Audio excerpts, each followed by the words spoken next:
Será que vocês que escutam as músicas que ele escreve para dar vazão ao conteúdo inconsciente que precisa sair e ser externalizado ao consumir a música dele também fazem parte da sua salvitude? Você pede uma música nos comentários e eu não só traduzo as letras e gírias, como interpreto a intenção subjetiva do artista. Vamos continuar nossa conversa sobre 21 Pilots e esse som me chamou a atenção porque ele me lembra, foi muito pedido nos comentários, mas essa música me lembra uma banda que eu gosto demais, mas eu acho que eles não são muito famosos no Brasil assim, e é um dos piores vídeos em views do canal, que é Royal Blood. Heavy Dirty Soul me lembra muito assim essa mistura que o Royal Blood faz, que é uma banda que eu gosto bastante e infelizmente não é um som que pegou muito aqui assim, não sei se é porque as pessoas não conhecem, não sei se é porque não gostaram do estilo, mas Heavy Dirty Soul, essa mistura de uma coisa um pouquinho mais dançante, com rock, com uma pegada mais sincopada, assim, né? Tem um groove diferenciado nesse som que me lembrou Royal Blood, então fica aí a dica aí pro fã de 21 Pilots, talvez, ou pro fã do canal, né? Pessoas que gostam aí de um pouquinho mais a fundo, ou quer conhecer uma coisa nova, né? Uma vez me pediram nos comentários também, me dá uma dica aí de coisas novas pra escutar. Na época eu lembro que eu falei, e eu repito aqui, que é conhecer uma coisa nova, Royal Blood. Eles têm um som ali, Typhoon, que eu acho muito bom. Tem um som chamado Boilermaker, eu acho que os dois são do mesmo disco até. Mas tem muita música boa aí no Royal Blood, que eu acho que as pessoas não deram a devida chance pra essa banda. Mas hoje a gente vai falar de 21 Pilots mais uma vez, né? Então, enquanto vocês quiserem escutar 21 Pilots, eu vou traduzir, até porque tem muito essa vertente psicológica nas letras do cara. Então, bora traduzir o som de hoje, Heavy Dirty Soul.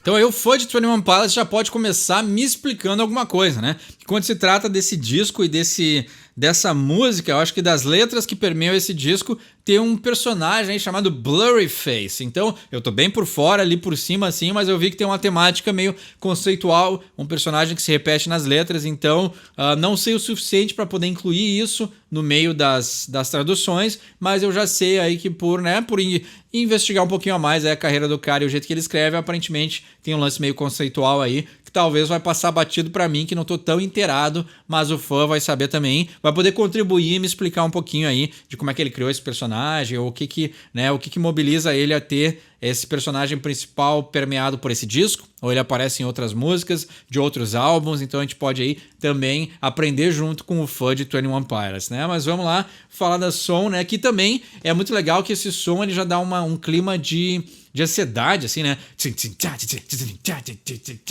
Então ele já tem esse clima aí meio ansioso, né? Então tem o jeito que ele fala, o jeito que ele rima, né? Claro que tem esse lance meio dance, né? Porque o refrão é totalmente dance anos 90 ali, então tem muito esse lance de repetir uma frase. Claro, também tem a manha de compor, né? Repetir uma frase pra ficar na cabeça, mas tem muito essa coisa anos 90, assim, essa é a influência que me vem na cabeça.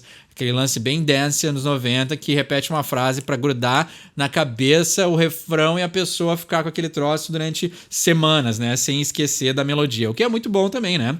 Mas ele começa dizendo: There's an infestation in my mind's imagination. I hope that they choke on smoke cause I'm smoking them out the basement. This is not rap, this is not hip hop, just another attempt to make the voices stop. Olha só, né? Então, o jeito que ele comanda, molda e, né, dá direção à melodia e às palavras é de alguém que tem muita experiência compondo, né? Dá pra ver em uma frase desse cara. Fantástico, né? Então tem uma infestação na imaginação da minha mente, ou seja, aquilo que a minha mente imagina. Então tem dois níveis aí de inconsciente. Então isso é uma coisa muito freudiana, né? I hope that they choke on smoke as I'm smoking them out the basement. Então eu espero que eles se engasguem na fumaça, porque eu estou smoking them out é a ideia de como se fosse um inseticida, não é inseticida, a pessoa que aplica o inseticida, um exterminador, né? I'm smoking them out the basement. Então, claro que quando a gente fala smoking, dá a ideia de fumar, mas na verdade o smoking dele aqui, do jeito que ele escreveu a frase, né? Não que eu entenda o contexto da letra, mas do jeito que está escrito aqui, é a ideia de que ele jogou ali uma bomba de fumaça ou alguma coisa, algum artefato que um exterminador usaria para fazer com que os bichos, as formigas ou o que seja, que está infestando o basement, né, o porão, né? Aquilo que está infestando o porão dele faz com que essas coisas venham à tona ou até mesmo vão embora, né? Mas, como vocês falaram e a gente já percebeu que nas músicas dele tem muita coisa de psicologia, ele ter dois níveis da mente frente e falar de porão, que é lá embaixo, isso é o inconsciente freudiano. Então, quanto mais tu desce, mais dentro tu vai pro inconsciente da pessoa. Já gostei. Mencionou um Freud, eu já gostei. This is not rap, this is not hip hop, just another attempt to make the voices stop. Então, esse não é rap, esse não é hip hop, é apenas uma outra tentativa ou mais uma tentativa de fazer as vozes pararem, né? Então, essas vozes também, né, essas inseguranças, essas coisas que motivam ele a se distrair, lembra lá do car radio, né? Então, não ter o rádio, não ter a música faz com que ele preste mais atenção nas vozes internas da cabeça e isso acaba prejudicando ele. Então, ele está dizendo que o quê? Isso é apenas mais uma tentativa de fazer essas vozes pararem, porque fazer música, criar um som com diversas influências e expor as ideias dele numa poesia e numa canção faz com que ele jogue esse veneno lá embaixo do inconsciente e faz com que os pensamentos ruins se afastem. Então, em uma frase, a gente já tem bastante coisa para analisar, né? Rapping to prove nothing, just writing to say something, cause I wasn't the only one who wasn't rushing to say nothing. This doesn't mean I lost my dream, it's just right now I got a really crazy mind to clean. Então tá aqui, né? Nessa próxima frase, ele já diz o que a gente constatou no verso anterior, né? Ele está fazendo uma limpeza mental, né? Mas isso é no final da frase. Então, rapping to prove nothing. Então, eu estou rimando, né? Rapping, a ideia de fazer rima, mas eu não tenho nada para provar. Just writing to say something. Então eu apenas escrevo para dizer algo. Ou seja, já está claro, de todas as músicas que a gente traduziu até agora, essa é a terceira, que ele precisa se ocupar, principalmente com música, para poder, né, deixar aí os demônios ou essas coisas que incomodam ele ou irem embora da mente ou se afastarem temporariamente para ele poder ficar mais saudável, né? Isso aí é totalmente freudiano, né? A pulsão, o impulso, a energia que tem no inconsciente dele precisa sair. E aí o que ele faz? Um dos jeitos de sair da energia de um modo saudável é escrever músicas. Então, totalmente psicológico o jeito que ele escreve, né? Because I wasn't the only one who wasn't rushing to say nothing, né? Porque eu não era o único que não estava correndo para dizer nada, né? Ou seja, essa ideia de que a música, no geral, mainstream, que é onde ele faz parte, é muito vazia, né? Não tem conteúdo e nem perto do tipo de conteúdo que ele está escrevendo, né? This doesn't mean I lost my dream. Então, isso não quer dizer que eu perdi os meus sonhos, né? Então, ou seja, ele ainda quer ser um músico profissional, ainda quer ser um músico famoso, mas ele sabe e entende que muitas pessoas usam a música como uma válvula de escape, mas nem sempre a música tem conteúdo. It's just right now I got a really crazy mind to clean. É porque agora eu simplesmente tenho uma mente muito maluca para limpar, né? Ou seja, ele precisa dar vazão a esses sentimentos que estão incomodando, né? Gangsters don't cry, therefore I'm Mr. Misty-Eyed. Therefore I am, né? Então, os gangsters não choram. Então, eu sou o senhor olhos misty, a ideia de nublado, né, profundo. Então, se os gangsters não choram, então eu sou o senhor olhos lacrimejados, assim, né? O misty eye é a ideia de que ele está prestes a chorar, né? Ou seja, ele está mostrando que ele não é um gangster, né? Porque ele tem mais conteúdo e está em contato com as suas emoções muito mais que aqueles que se fazem de durões na hora de fazer um rap, na hora de fazer uma rima, quem sabe, né? Então, ele está usando esse estilo de rima, que é um estilo permeado por pessoas aí bancando os bacana, bancando os grandão, os milionários, os caras que se metem na violência, mas na verdade ele tá dizendo o quê? Não, eu tô prestes a chorar, né? Se o gangster não chora, eu tô prestes a chorar. E ele repete várias vezes, Can you save my heavy dirty soul? Então, será que você pode salvar? Repete várias vezes. Será que você pode salvar a minha alma pesada e suja, né? Então, interessante, né? O peso da alma, né? Curioso? A alma que pesa com a sujeira. Então, tem várias coisas aqui. Será que ele tem algum arrependimento? Será que tem algo dentro dele que está fazendo com que ele ache ou perceba que está carregando mais peso do que ele pode carregar?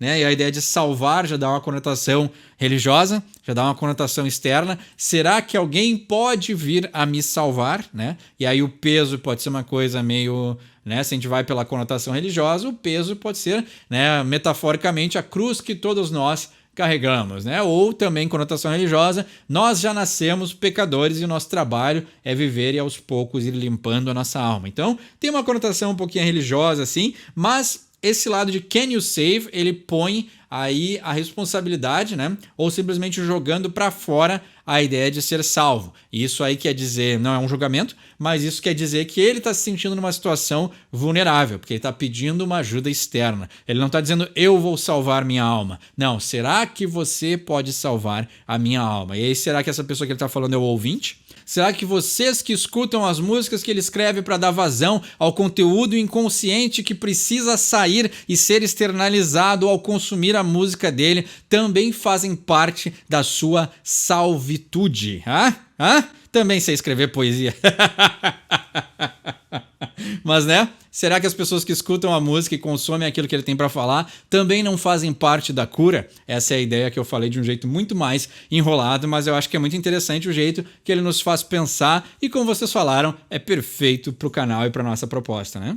Verso 2, Nah, I didn't understand a thing you said. If I didn't know better, I guess you're already dead. Mindless zombie walking around with a lamp and a hunch, saying stuff like you only live once. Então, bem interessante, assim, essa crítica que ele tá fazendo. Essa música deve ser o quê?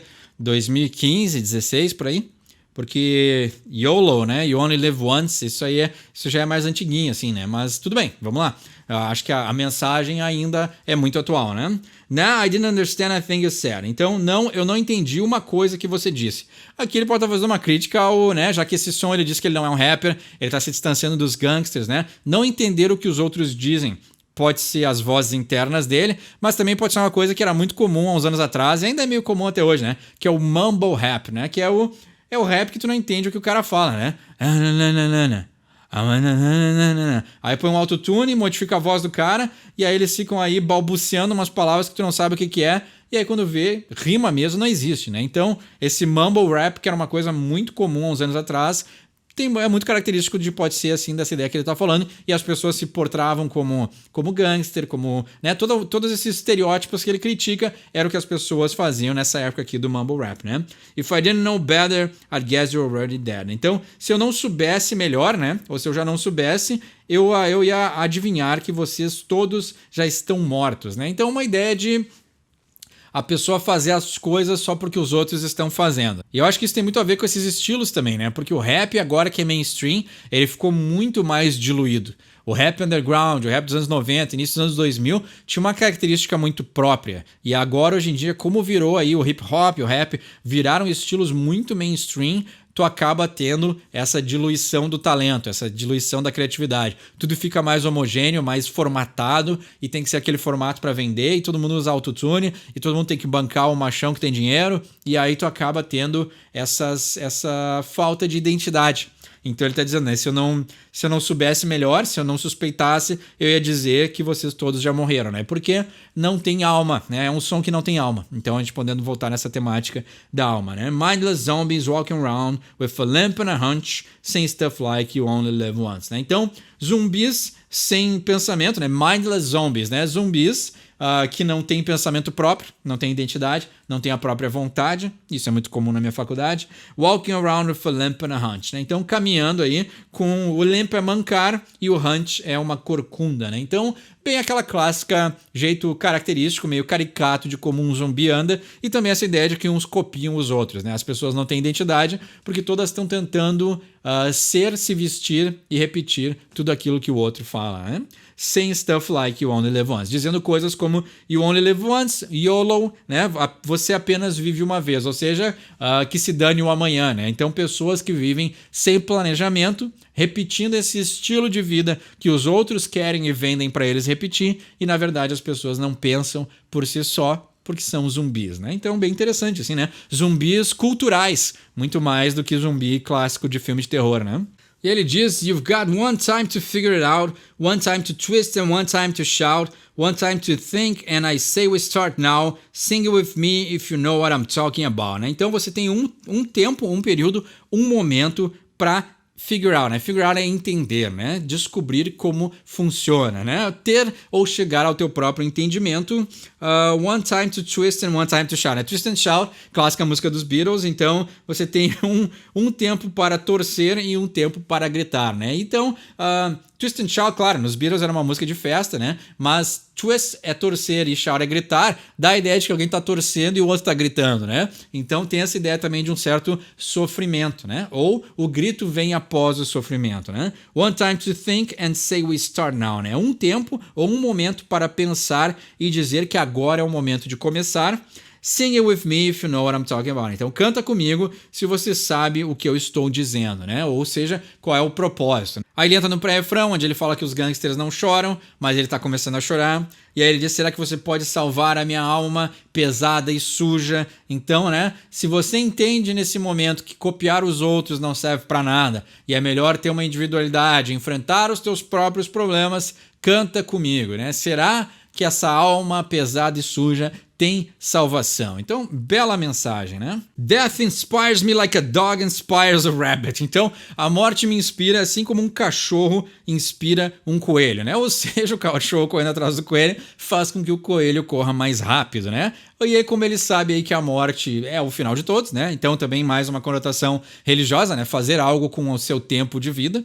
Então, né? Segundo a religião, é que quando fala save me, né? Alma, né? Não tem como não levar para o lado religioso, né? Mas, ou seja, usa o tempo da vida que te foi dada para fazer alguma coisa. E a morte, né? Aqui também a gente pode até sair da conotação religiosa, né? Mas uma coisa que eu acredito nas minhas reflexões pessoais é que a gente nunca vai saber o que existe depois que a gente morre. E isso é por design, isso é natural. Independente se a pessoa que está ouvindo esse vídeo é religiosa ou não. Mas eu acho que a gente nunca vai ter uma confirmação 100% certa do que aquilo que existe após a morte, porque isso faz parte do nosso impulso, né? Se tu não sabe o que vai acontecer, é melhor viver agora. É melhor fazer alguma coisa do tempo que tu tem. E aí, se existir um Deus, se existir alguém que vai te remunerar pelas tuas devoções religiosas, maravilha. Mas se não existir, pelo menos tu fez alguma coisa da tua vida. E aqui também não é uma crítica, porque viver uma vida de bondade, viver uma vida servindo ao próximo, vivendo uma vida com os ideais corretos que as religiões pregam, não tem nada de errado. E é uma vida muito boa para ser vivida. E existindo Deus ou não no final dessa jornada, pelo menos a pessoa pode estar tranquila que viveu bem. Então eu acho que a morte, ela é sim, né, uma inspiração de certa forma. Então foi muito boa essa analogia que ele usou, né? E aí ele termina a música perguntando, né? Será que existe salvação para esta alma suja e pesada? Eu acredito que sim, eu acredito que o trabalho é interno aí, pessoal e intransferível, e a gente pode sim limpar nossa alma, limpando nosso porão, nossa mente, nosso inconsciente, sem apontar o dedo para os outros e apontando muito mais para nós mesmos. Então, fã de 21 Pilots, tem um entendimento melhor dessa música, quer pedir um som para o próximo episódio? Deixe embaixo nos comentários. Meu nome é Eduardo, esse é o Sort From English, quem sabe inglês tira suas próprias conclusões.